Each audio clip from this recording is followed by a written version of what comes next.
The Square Ball Podcast. Well, the court is in session, possibly for one of the final times this season. Heroes and villains. Should we pick one? Should we say us as the jury, the judge? There you go. You're banging the gavel. Yeah, I realise I've left this late because it's a feature that Dan's been failing to run all season. But we could have named it Gavel Trubicki, which would have been good. We've done it now anyway. There you go. A man who has had his legal problems since leaving Leeds, bless him. Yeah, Levi solicitors. You say bless him. It was match fixing. I mean, it was a gambling addiction. Right. I mean... And also, I think he fixed a throw-in, if I remember correctly. It's fine. Yeah. Let him off. What's this for Pavel? The thing is, they didn't let him off. They gave him a worldwide ban. Didn't murder a man, did he? They gave him a worldwide ban, so he's not been let off. So he's paid for his crimes. Yeah. Anyway, that is now Gavel Trubicki. I think we should welcome him back to Leeds. All right, fine. Right. When Somerville goes and Gnonto goes and Trubicki's back. Let's pick a hero and villain of the week then, shall we? First of all, we'll do the Ken Bates Villain of the Week award. You can take some cheap shots at people if you want. If you don't feel like they're legitimate candidates, you can air some petty grievances. But most of all, we want to crown one Villain of the Week. Do you want to nominate somebody in particular out of the candidates? We had loads sent in to us by our TSB Plus members as well, so thank you if you did. Who are you going for? Who wants to step up to the legal hockey first? I mean, sheer volume of nominations. It's Ashley Barnes. It's Ashley Barnes. But is that the end of the feature? Well, David did also nominate Harvey Barnes for being Harvey Barnes, which I'm guessing is a mistake. But at the same time, he does always score against us. Yeah. And he's probably guilty. He's complicit. Yeah. Family so. ties. John Barnes as well. He scored some goals against us, didn't he? Yep. Carol Barnes, newsreader. She been involved? Oh, okay. I don't know who that is. No. Like 80s obscure newsreader. All right, cool. Yeah, it's not a Gen Z reference, to be perfectly honest. No. All right, yeah. Yeah, I'm just thinking about what the Barneses now. So should we move on? Barn Owls? Yep. It's a first name though, isn't it? Not surname. That's true, yeah. Don't want to bring the Owl family into this. Okay, then. Tawny has done nothing to you. So, Ashley Barnes. Is Ashley Barnes the villain of the week, or is he a figure of fun? Because he didn't cause us any misery, and this is an award for somebody who's caused us the most misery in a week, and Ashley Barnes has given us a right laugh. This is why Michael is bang wrong. I know he, because even remember we're supposed to shout at each other. Only an idiot would nominate, with actually loads of nice people. Anyway, it should be Angus Gunn. Well, why? Because he gifted us a 2-goal lead. He did, but Brian F., who has put his name forward, is absolutely correct that it should have been 8-0. And particularly, it's the save from Piru after half-time. Yeah, that was selfish. It's a brilliant save. Yeah. And that was the one on like 46 minutes. Yeah. 30 seconds in the second half. Game done and dusted. And I don't know, you can... Obviously, everyone pick up. I think the Sky commentary will have been, Piru, I can't believe. Well, he kicked it straight at the goal. No. He did. That was the Sky commentary. It was Andy Hinchcliffe saying, well, he just blasted it there. He should have placed it. I think it was Hinchcliffe. I'm going to blame him anyway. If you're on the 6-yard line, I think you're entitled to just blast it. And then if the goalkeeper manages to keep that out, fair play. But not fair play, because in keeping with his first half performance, it did actually give me a little moment when he did that, because part of the first half was before the Gruffalo scored, Gunn had already looked quite fragile. There'd been some bad moments playing out, and I think there was a mix-up with the defender, and I was like, oh, he could be something in us there. And then Groove puts it past him. I'm like, great, the goalkeeper's crumbling. And then there's Piru's goal as well, where he's caught in no man's land, and then he looks pathetic when the header is going past him. It's like, brilliant, Angus Gunn is going to give us all this. Brian is right, should have been 5-0, and then suddenly at the start of the second half, should have been 8-0, and then suddenly at the start of the second half, he turns into Dino's off. And it was a moment, everyone says Mellier's save was a big moment, and it was, because that went, we scored the second, cheered like a goal, because it was a goal. Meslier save, cheered like a goal, and then from that corner, Rutte's clearing header, also cheered like a goal. So it was like a 1, 2, 3 of really getting the atmosphere even better than it already was. But yeah, the risk was that if in the second half Gunn suddenly starts saving everything, we're only 3-0 up. It's Leeds. So that was my moment when I was like, if that had gone in. I have to say I lean towards this viewpoint. Yeah. Yeah. Whereas, but obviously I don't hate Angus Gunn. Like, some respect for his father was keeping goal for Norwich when I was a boy, and I like that consistency. I think it's a shame that we don't have John Lukic's son in goal for us now. Mark Beanie's son was a goalkeeper. He was welcome to step in for the playoff final.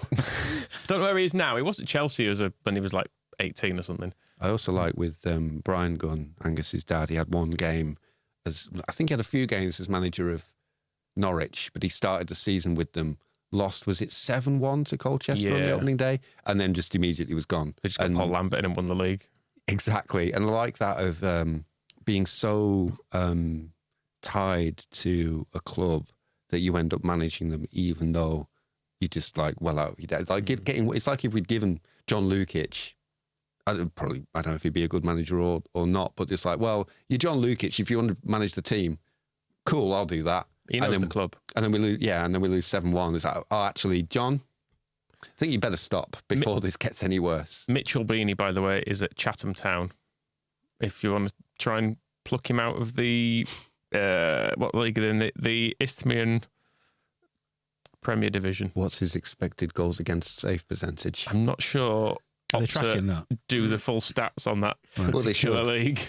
Right, so Johnny Cooper, you're letting us down. So Speak to Kevin Hake, who is both the manager and chairman, it seems, of Chatham. Never mind him, Johnny Cooper. I want a full breakdown of Mitchell Beanie's career, season by season, stat by stat. Seems fair. It's 12:15. I want it by 1. So got a spreadsheet. Just tell Excel. This is coming out after that, so you're asking quite a lot of Johnny there. He's good with spreadsheets though, so we can go back in time. Right. Mitchell Beanie used to play for Concord Rangers as well, which is good, isn't it? I think we mentioned in the FSA wasn't we? You remember you turning up for one of them and you had two choices of tie. One was a Leeds United tie, and one was a Concord tie, which you had found in a hole in the road. I haven't found it in a hole in the road. I found it in a charity shop. I'm sure you said you'd found it somewhere. It was never in a hole in the road. I found it in a charity shop. It's a really cool tie, and I hope Concord Rangers run out to Supersonic by Oasis. Yeah. And if they don't, they can have that for free. So you've gone for Ashley Barnes and Harvey Barnes, Michael, a bit of a twofer there. You've gone for Angus Gunn, Moscow. A number of people channeling NWA as well, not happy with the police. I believe that's how they phrased it, because they crashed into Charlie Cresswell's car. Do we know who crashed into who exactly? I think it's been described as a deliberate act of sabotage. And by who though? By the police. Okay. They wanted to derail our playoff bid. Because Cresswell was going full ACAB. And I can't see any problems coming back from me saying this on the podcast. Well, one thing I will say, it does speak well of the build quality of a Range Rover or whatever it was Charlie Cresswell was driving, because there was barely a scratch on it, and the police car looked like it had been written off. So I know they're an environmental hazard, but like a tank. That is the problem with those big cars, though, is that if they crash into you or you crash into them. I'm sure there's a bit of The Simpsons where Lisa's trying to reason with Homer about not having an SUV because they're bad for the environment, and the fatality rate is much higher with them, and he quite rightly says those people are in the other cars. Yeah. Right, so we've had the Feds, the Bizzies, the Rozzers, the 5-0 nominated there. Anybody else? Dan James, a couple of people nominating him for not getting his corner or free kick onto Liam Cooper's head. Yeah. The LSB is still within him, partly. Yeah, I mean, Bay Area Brandon is mentioning this, but then does go on to say, but for real though, Ashley Barnes, because fuck him. So it feels like it's adding more argument to weight to that argument, sorry. Jesse also has had a nomination from someone who is clearly Canadian, saying it's 11:45 p.m. Why, did it come in French? On Thursday. I can translate it if you want. All right.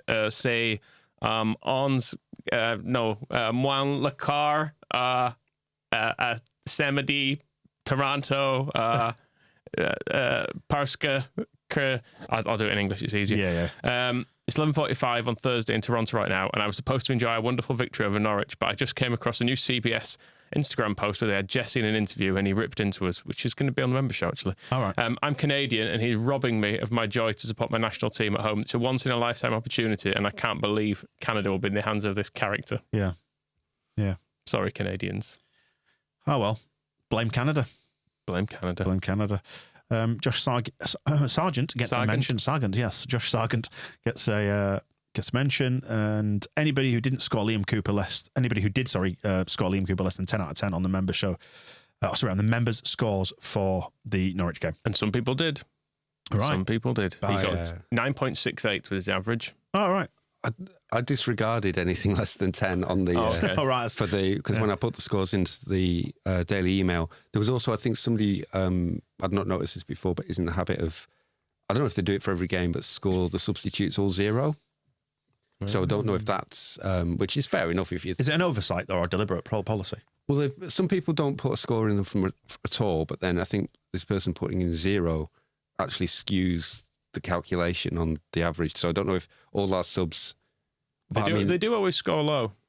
Well, they do always play for like 2 minutes because it's it's a fair policy, like whoever, it's fine because there is difficulty involved in, give Joffrey Gelhardt a score out of 10 for coming on in the 94th minute and touching it once. And he generally get like 5.7 because people are nice. And I think giving that a 0 is also perfectly applicable or just skipping it. But I think in this case, Liam Cooper, I did put on the thing, Liam, 10 out of 10 Cooper. So you're saying democracy's fine until it goes wrong and it's better to just leave you in charge? Better to have a dictator, really? Just deciding what the will of the people actually is? No, because what you're doing there is I'm talking about giving a footballer a silly mark out of whatever after a football game when everybody's emotional. And not suppressing an entire population. This is the thin end of the wedge. And you've taken that. We know what you're like. You've taken that to be representative of my views on everything.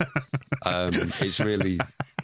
No, it's like if I said, like I said, it's dangerous. It's like my favourite flavour of crisps is salt and vinegar, and you'd be like, "Oh, so you want to ban all food? Why are you putting salt and vinegar in my bath all of a sudden?" Right. Salt and vinegar on all food's fine, by the way. Is it? But instead of all food. Oh, instead of all food. Yeah. That would be the extrapolation. But I think we are onto something with them. Take the fluoride out of tap water and put salt and vinegar flavouring in. Be much more popular and we'll be much more hydrated as a nation. Although the salt may offset. Well, it makes you drink more. This tastes like vinegary seawater. This is awful. What are they doing? Don't knock it until you've tried it. So it's flowing out of your tap. Right. Are we picking Ashley/Harvey Barnes or Angus Gunn? I feel like if they're our leading candidates, I'm happy to go along with that. I feel like Angus Gunn was the architect of the most misery, albeit it was a very happy night. It could have been even happier. He got us off to such a good start, though, because he was wildly out of position. Maybe he can be a hero of the week as well, then, when we get around to that in a minute. I mean, we don't want to get carried away. And also, it's only the Norwich goalkeeper. Who cares? And besides, Moscow will overrule you and give it to Liam Cooper anyway. Right. Okay. Well, if that's Tim Krul. Well, if that's the case, then I do actually lean towards giving this to Gunn because he needs to be recognised for his work. All right, fair enough. Yeah. Give him something. Yeah, and Ashley Barnes' work was just pure, uncut enjoyment from where I was sat. On to the Hero of the Week award, but first we've got to factor in the scores from. So, we've got two games to factor in here. So, Norwich away leg, Norwich home leg, scores out of 10. TSB Plus member sent these in, all going towards our Player of the Year thing, which is nearly done now. Nearly done, and it's tight at the top. So, top scorer for the away leg was Joe Rodon, with the only player to score over 7.06. Georgie came out not looking great. Same with Melier, Peru not great. And then suddenly the home leg happened, and it was amazing.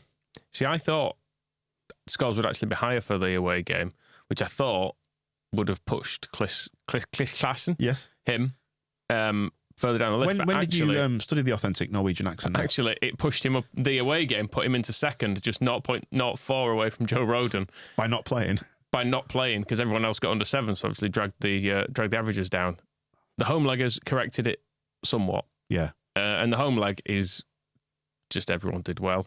Even the scoring of the subs who didn't do a great deal. Just like, I mean, look, Jayden Anthony, 7.7. I was going to say, it's even worth pointing out that the dickhead referee, Jared Gillett, 7.54 out of 10. Is that a season high? Must be by some distance. Yeah, I think so. It might be an all-time high since records began. And then Jayden Anthony, the worst at 7.7. And I do air quotes around worst there because he's done fine there, hasn't he? Yeah. Everyone did fine. And the top scorer was Liam, 10 out of 10 Cooper, with 9.68 out of 10. Moscow's so furious to shake his head. Come on. 10 players scoring above 9. Wow. Yeah, Farker as well, getting 9.59 out of 10 average. So, Sleepy Joel did well. So all the low scorers in that first leg turned it around, which means Joe Rodon is out in front now with 7.08 out of 10 average. Chris Klassen only 0.8 behind him. It's all to play for.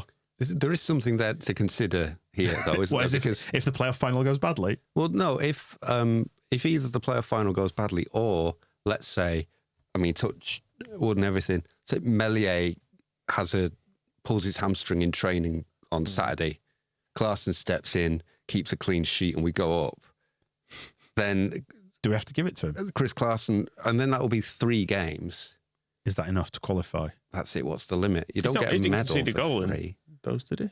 So, I don't know. Do you think Cody Drame can turn it around from the bottom position of 2.13 out of 10? He doesn't have the same opportunity as old Chris K. So, so there is still a scenario where Klaassen is our player of the year and deserves it. So, it's Joe Road on 7.08, Klaassen 7, Ampadu bang on 7, Archie Gray 6.95, Somerville 6.94. And then it's realistically going to be one of that top 3 because of the number of games they've played and how averages work. But it's looking like Joe Rodon.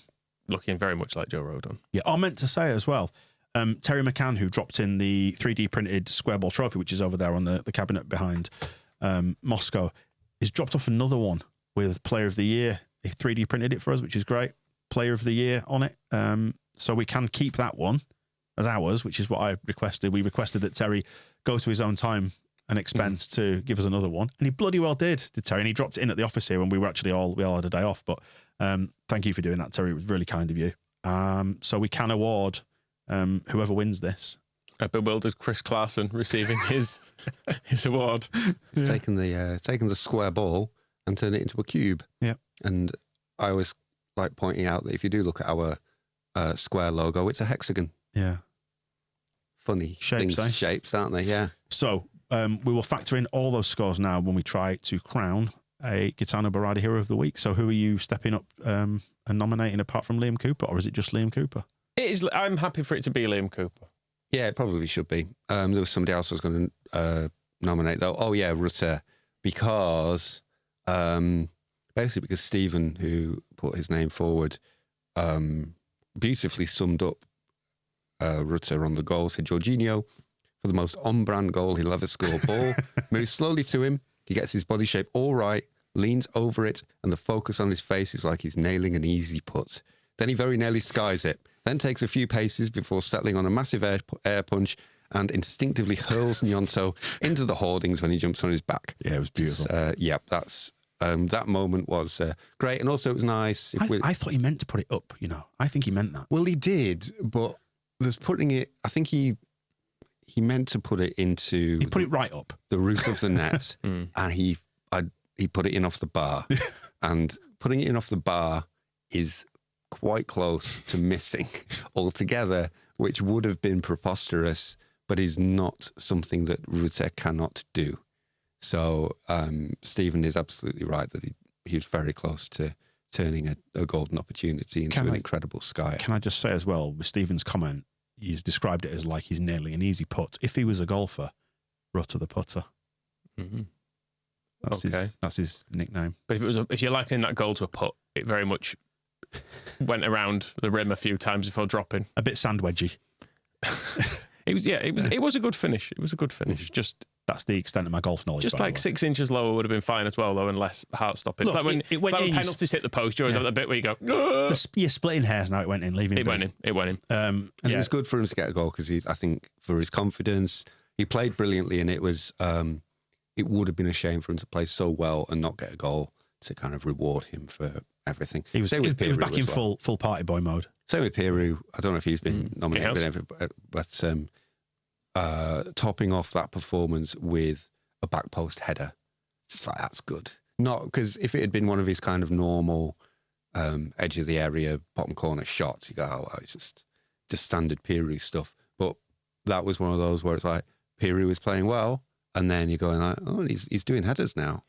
So adding a little bit more to his game, as with the setup for for Jorginho, putting that one in as well, where it's like, I think we said it on the match ball, we're like, he's fast? Or are the Norwich defenders slow? What's happening? Why is he running from midfield with the ball? There's love for Melier for his save. Quite right, as too. well. And Archie Gray is nominated by LUFC Meal Deal 1, which famously was that pint and a packet of crisps. Was Which was wine and crisps? Was that 2? I think meal deal 1's a pint and a packet of crisps. What do you reckon pint and a packet of crisps is going to be at Wembley? Oh, and I'll look at Michael's face. Not purchased by me is what it's going to be.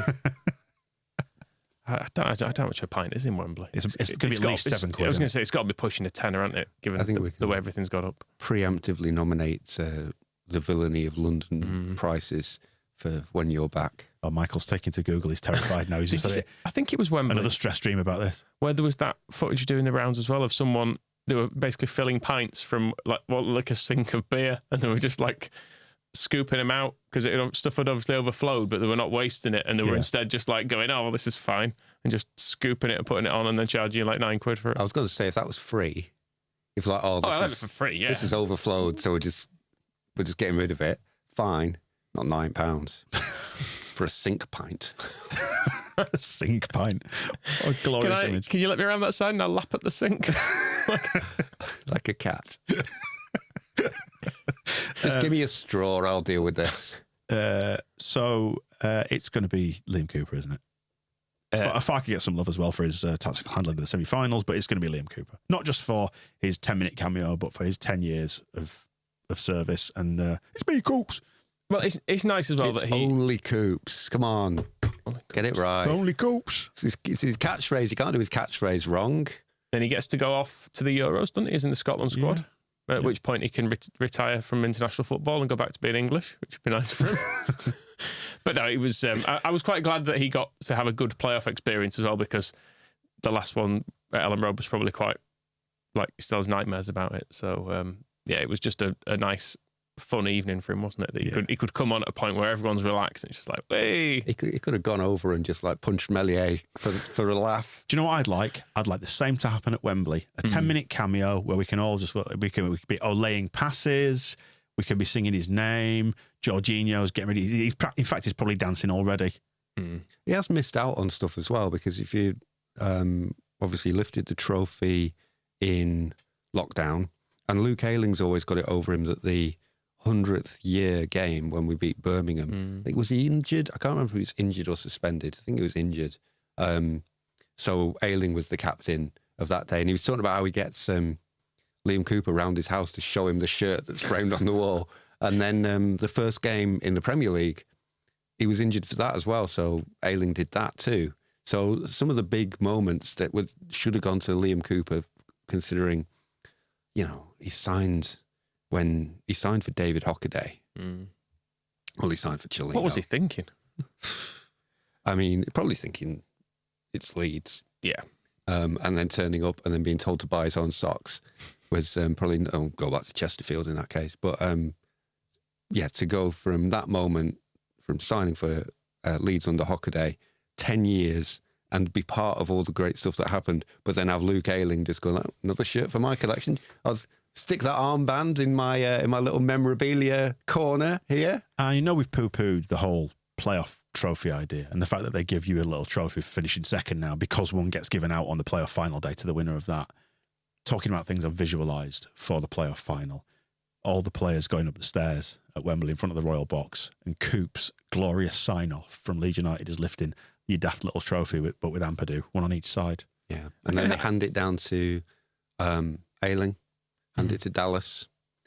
Pablo is here. Click's come over for it. Don't give it to Kiko, he's dropped it. Kiko's not welcome. Alioski is here. Tyler Roberts. It's getting everybody back. Did you mention Berardi there? Berardi, obviously, goes without saying. And then who else? Will Ferrell. All of them. Will Ferrell. Pat Bamford at the back of the Kiko. No, I came on as sub, actually. Yep. Don't worry about it. I'm guessing Ayling will be there. Of course he will. Of course he will. Yeah. But it's who else? What do you what was the scurrilous rumour you were talking about that Rafinha was at the Norwich game? Yeah, just heard a whisper that Rafinha and Calvin were both there on Thursday night for the second leg. Don't know how true it is. Surely they'd have been pictured. I don't know. Everyone's got a camera. There's no way those two are getting away without. No, but you would expect them maybe to go in a box or something like that, wouldn't you, to stay out of the way? Yeah, but unless they had a blanket over their head, like a criminal going into a courtroom, people would have spotted him from a distance and been like, "That's Calvin Phillips." Yeah, but you don't know these days. They get whipped in a bloody Range Rover that are coming early. Exactly, the conspicuous. So I think it's probably bollocks. I don't know. But maybe they'll all come to Wembley. Yeah, so Rafinha, even though he wasn't part of the promotion, Walks across the he can pitch come on to his Wembley. knees when we do it. Jesse there to enjoy the moment. Says they don't celebrate moments. I would genuinely They don't want me in Barcelona anymore. I'm coming home. I'd invite Javi Gracia. Not to lift the trophy, but just to be there, because he was fine. Just so he wasn't can cry. Nah, just because he can Cry with the rest of I don't us. know if you remember the Crystal Palace game. It was not, It wasn't his fault. wasn't it? Okay. Nah, he was. I mean, I don't think he had any influence on anything much at all. So he'd be fine. You planning to have a little cry on Sunday if we win, if we lose? I'll see how it goes. I'm planning to have a little. If we win, I'm planning to have a little cry. I might well do if we win. I think if we lose, I'll just be sad, but not crying sad. Yeah. Just angry at the world. Sad. I've been here before, sad. Yeah. What about you, Moscow? I mean, if I bump into Javi Gracia, then the tears You could might cry just be- together. Yeah, it might be unstoppable. I don't know. Thomas Christiansen should be there, shouldn't he? Bring him back. I don't know if I'm feeling just nostalgic about it all, getting the gang back together. J. Roy Grotz, squeezing him into a Wembley seat. Gary Monk? Nah, he's made his bed in Cambridge, hasn't he? Right. Well, let's leave this show and salute Or Coops. is it Oxford? Where is he? Somewhere down Cambridge. Oxford went up, didn't they? So it's not there. He's at one of the universities. I don't know which one it is. I don't know. Durham. No, he's at Couldn't get into Oxford or Cambridge. Durham's he's good. at Polytechnic. I know it is. The joke is Oxford Brooks, but he's managing Cambridge, so I don't know what Cambridge Poly is called. Call it that. Yeah, It's fine. So, yes, Gary Monk is at Cambridge Polytechnic. Thanks, Moscow. We got there. I was just going to say, let's sign off on saying thanks to Coops. We don't know what's going to happen on Sunday. Hopefully it doesn't all go wrong. And certainly, let's hope he's not culpable. He's going to score the winner. Oh, imagine. Extra time. Oh, Maybe. imagine. So what will Up front, happen, Yeah. we'll bring him on for nostalgic purposes. He'll make a terrible mistake twice, and now we're losing.